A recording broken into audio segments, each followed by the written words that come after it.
مدارس سے متعلق ایک تجویز ہے۔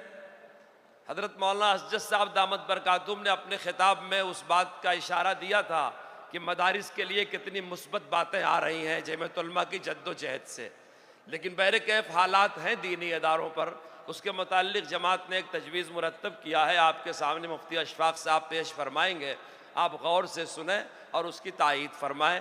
بس ہمارا سفر اختتام کو پہنچا، مفتی صاحب کی اس تجویز کے بعد پھر حضرت صدر محترم کا خطاب ہوگا، مگر وہ خطاب جب شروع ہوگا جب میں آپ سے کہوں گا۔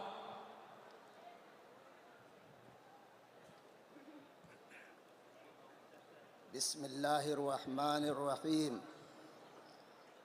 سب سے پہلے میں آپ حضرات سے گزارش کرنا چاہتا ہوں، یہ تجویز جو میں پیش کر رہا ہوں یہ مدارس اسلامیہ سے تعلق ہے۔ میں قائد ملت حضرت مولانا سید ارشد مدنی دامت برکاتہم کی جراتوں کو سلام کرنا چاہتا ہوں، اور آپ حضرات سے یہ تائید چاہتا ہوں کہ مدارس کے لیے جمعیت علماء ہند کی ہر آواز پر اہل مدارس اور علماء اس میں اعلان کریں کہ انشاءاللہ مدارس کے تعلق سے ہو یا کوئی بھی چیز ہو، ہم حضرت کے ساتھ قدم بقدم چلیں گے اور اپنی جانوں کا نذرانہ پیش کرنے کے لیے کسی طرح کا دریغ نہیں کریں گے۔ یہ تجویز ہے۔ ملک میں وہ بحران تھا کہ اس بحران سے نکلنے کے لیے اہل مدارس کے لیے کوئی راستہ نظر نہیں آ رہا تھا، پریشان حال تھے۔ تنے تنہا قائد ملت حضرت مولانا سید ارشد مدنی دامت برکاتہم اور جمعیت علماء ہند نے بغیر کسی کی شرکت سے الحمدللہ بزرگوں کے اخلاص سے پہلے بھی کامیابی ملی ہے، اللہ کی نصرت ملی ہے، کل بھی ملی ہے، آج بھی ملی ہے، اور انشاءاللہ ہمیشہ ملتی رہے گی۔ اور سپریم کورٹ سے جو وہ پریشانیاں تھیں اس کے خلاف اسٹے ہمیں مل گیا ہے، اسی پر یہ تجویز منحصر ہے۔ میں اس کے الفاظ آپ کے سامنے پیش کرتا ہوں۔ آئین ہند کی دفعہ 25 میں ملک کے تمام بسنے والوں کو مذہبی آزادی دی گئی ہے، اور دستور کے آرٹیکل 30 میں ملک کے تمام اقلیتوں کو خواہ وہ مذہبی ہوں یا لسانی اپنے تعلیمی ادارہ قائم کرنے اور ان کا انتظام و بندوبست کرنے کا مکمل اختیار دیا گیا ہے۔ مدارس اسلامیہ نے ملک کی آزادی میں بنیادی کردار ادا کیا ہے۔ ہندوستان میں مدارس اسلامیہ کی تاریخ سینکڑوں سال پرانی ہے، جو کسی بھی حکومتی مداخلت کے بغیر تعلیمی اور تربیتی میدان میں سرگرم عمل ہو کر ملک کی ترقی میں بنیادی فریضہ ادا کر رہے ہیں۔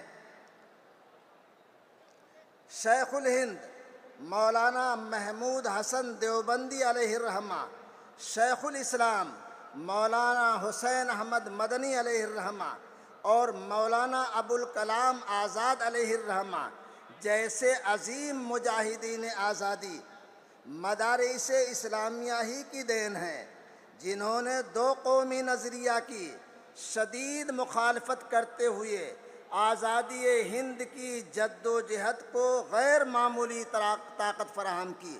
یہی مدارس ہیں جن کے کردار نے اس ملک کو آزادی عطا کی ہے، انہیں کیا اکابر ہیں۔ یہ باعث تشویش ہے کہ مفت اور لازمی تعلیمی برائے حق اطفال ایکٹ 2009 کے تحت مدارس اسلامیہ کو بند کرنے کی مہم حکومتی سطح پر چلائی جا رہی ہے، جو مذکورہ ایکٹ نمبر 1 ضمن 5 کے خلاف ہے۔ اس ایکٹ کے تحت ایکٹ کی کوئی شق مدارس، ویدک پاٹھشالہ اور ان جیسے دوسرے مذہبی تعلیمی اداروں پر لاگو نہیں ہوتی ہے۔ یہ حکومت کی سازش ہے جو کہہ رہی ہے کہ یہ مدارس خلاف آئین چل رہے ہیں، یہ بالکل آئین کے مطابق چل رہے ہیں۔ جو بنیادی طور پر مذہبی تعلیم فراہم کرتے ہیں۔ پرماتی ایجوکیشن اینڈ کلچرل بنام یونین آف انڈیا 2004 کے مقدمے میں سپریم کورٹ کی 5 بینچ کی ججوں کا متفقہ فیصلہ ہے رائٹ ٹو ایجوکیشن ایکٹ 2009 اقلیتی اور تعلیمی اداروں پر نافذ نہیں کیا جا سکتا ہے۔ حکومت اس کو نافذ کرنے کی بے جا کوشش کر رہی ہے، جو مسترد ہے، ریجیکٹ ہے۔ قومی حقوق اطفال کمیشن، اس لیے حکومت کی طرف سے آئینی و قانونی طور پر مدارس کو بند کرنے یا انہیں مذہبی تعلیم فراہم کرنے سے روکنے کا کوئی جواز نہیں ہے۔ اسی لیے دفعہ 21A کے تحت حکومت مذہبی تعلیمی اداروں میں مداخلت نہیں کر سکتی ہے۔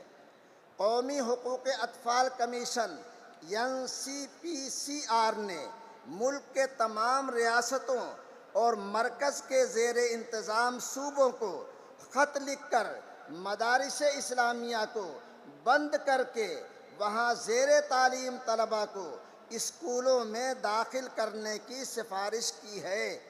اس تکلیف دہ صورتحال میں جمعیت علماء ہند نے اس کے خلاف اپنے دلائل و تاریخی شواہد کے ساتھ سپریم کورٹ میں ریٹ پٹیشن داخل کی۔